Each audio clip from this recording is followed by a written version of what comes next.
ce travail-là.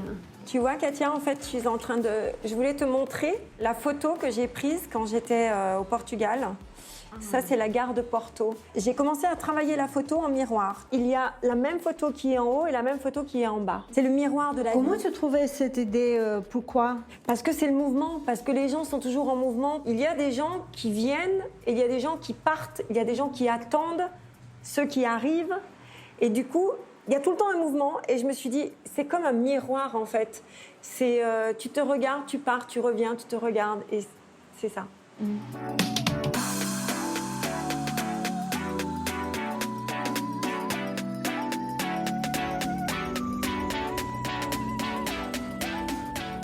Tu vois, quand je m'assieds comme ça, que je rentre dans le train, que je vois ces gens, j'ai tendance à regarder tout de suite par la fenêtre parce que je vois ce temps qui passe, je vois ce mouvement, je vois cette accélération de la vie. En fait, ça m'inspire parce qu'après, je tourne la tête, je regarde les gens qui sont ici et j'imagine ce qu'ils peuvent penser. Je me dis, waouh, ça peut être des belles photos, ça peut être des choses qui vont faire partie de mes tableaux. J'espère pouvoir passer des messages à travers ça et que les gens aimeront ça au même titre que moi.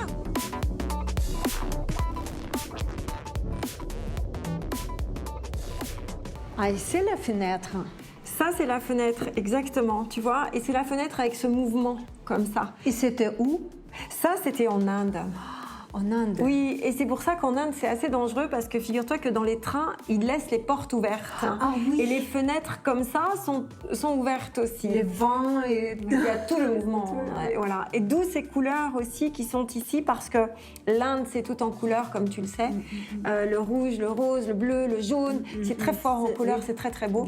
Et tu peux voir la matière parce que, tu vois, j'ai fait ça avec mes doigts comme ça.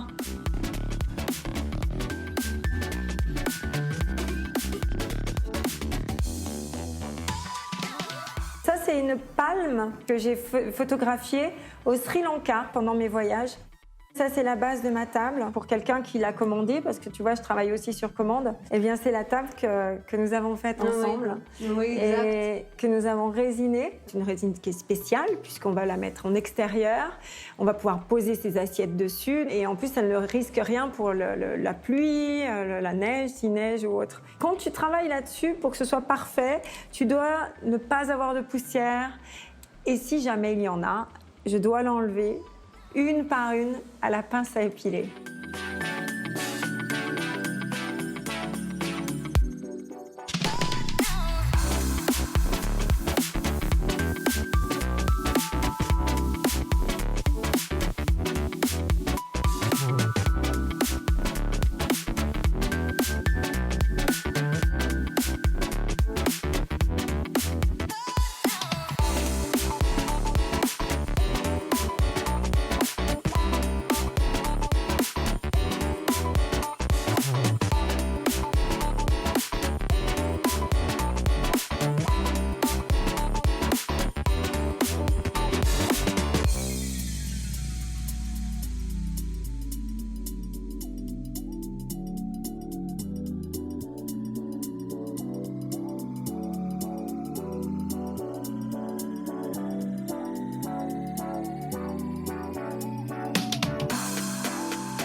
Je présente des émissions de télévision sur des chaînes françaises. Je vais à la rencontre des gens. Alors déjà, j'ai cette inspiration des gens que je rencontre, parce que chaque rencontre, c'est merveilleux. Au Burkina Faso, j'ai eu la chance de rencontrer des femmes qui font des dessins sur les murs. C'est absolument magnifique. J'ai travaillé avec elles. Elles m'ont même permis de mettre mon nom sur le mur, Floriane, c'est très très beau. Et nous étions que des femmes, alors j'ai fait le sigle de la femme. Et c'était très fort parce que ce sont des femmes qui sont très artistes. Et ça me nourrit et ça me permet de revenir avec des images de ce que l'on a fait, de là où elles m'ont amené, du paysage que j'ai vu. Et après, je crée le tableau.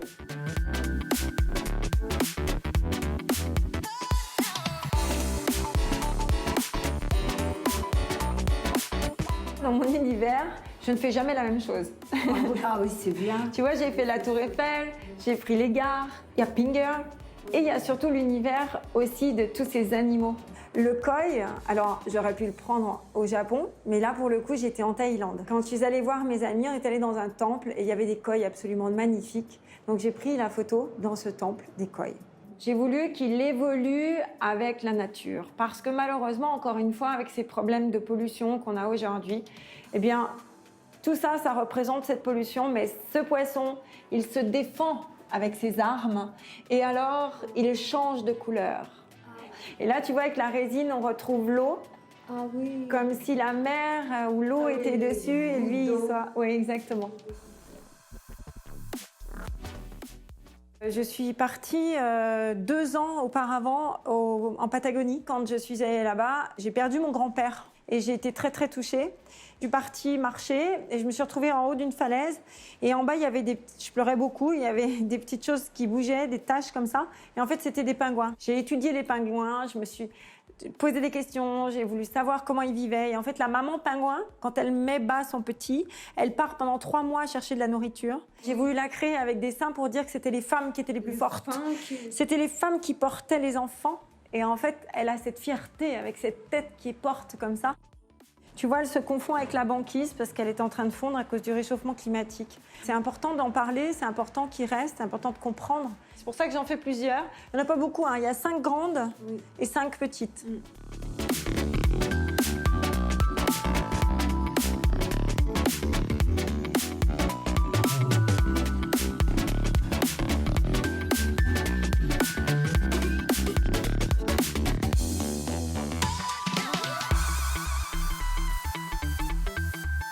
Je ne le nomme pas, mais on sait ce que c'est.